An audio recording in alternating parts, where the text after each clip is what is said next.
Talk me through the numbers then. How many battalions are we talking about compared to what Egypt is allowed under the Camp David Accords? הסכם השלום משנת 1900 The 1979 peace agreement stipulated that the Sinai in general would be demilitarized, except for a mechanized infantry division of no more than 22,000 soldiers. This is one limitation. And the second is that these few soldiers can only be in the very western part of Sinai, up to a distance of 60 kilometers from the canal. Sinai is over 200 kilometers wide, so in other words, most of the area is supposed to be free of the army.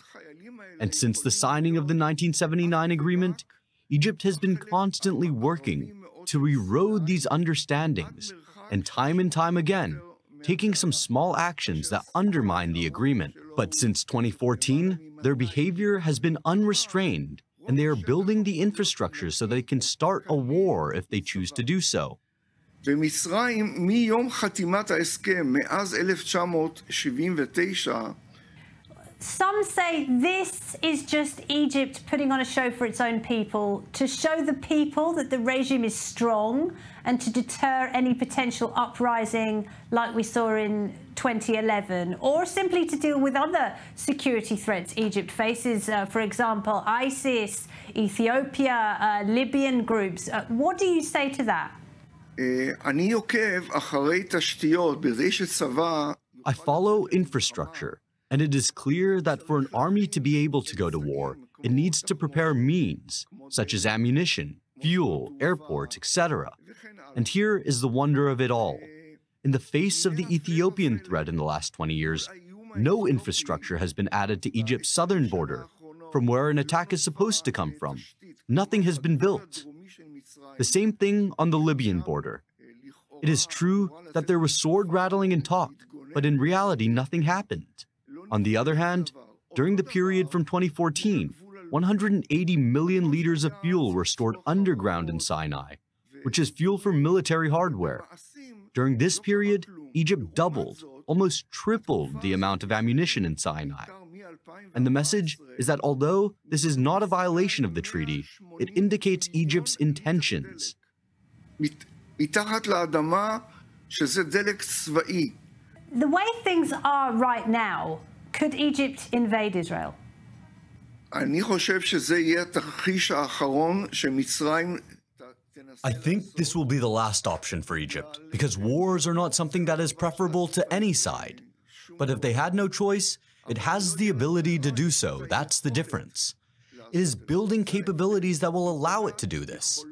I didn't list anything before except for fuel and ammunition, but they have also built headquarters in Sinai and all the other things that will allow their army to operate across the border comfortably. Though their army can also operate even without the infrastructure. Everything is mobile, and ammunition can be brought from Cairo even without warehouses.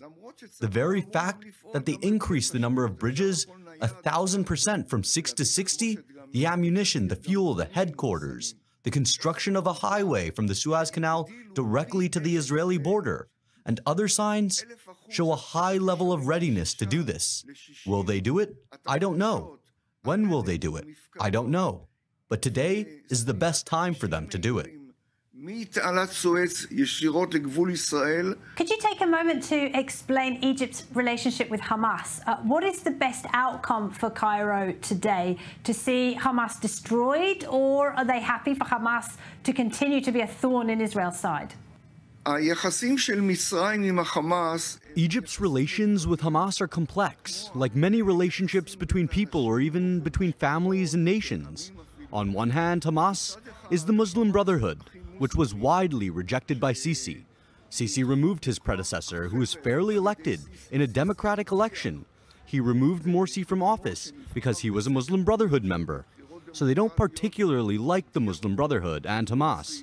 On the other hand, Egypt has always had a great interest since 1948 in harming Israel, and it has been trying in all sorts of ways to violate agreements and harm Israel over the years. And Hamas was a very convenient tool that on the one hand allowed it to harm Israel, and on the other allowed it to maintain false foundation of peaceful relations that in reality do not exist. להפר הסכמות שהיו איתה. Is America partly to blame for this? Because the Americans were not there in the regime's hour of need in 2011 when Mubarak was overthrown. They then tied military aid to human rights, and now President Trump is ordering them to take in Gazans. So do you think the Americans are blamed to the fact that Egypt is strengthening its military and looking elsewhere for security? I believe that Egypt will do everything in its power not to accept Gazan refugees.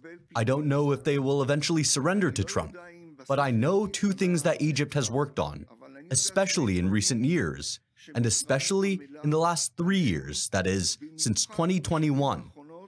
Egypt has worked to diversify its sources of weapons in order to prevent a situation in which the United States, which was its main weapon supplier, could, through a veto or sanctions or closing the taps, prevent them from receiving weapons. They can still buy weapons from everywhere else in the world. They buy weapons from Germany, France, Russia, China, Korea, and whoever comes along.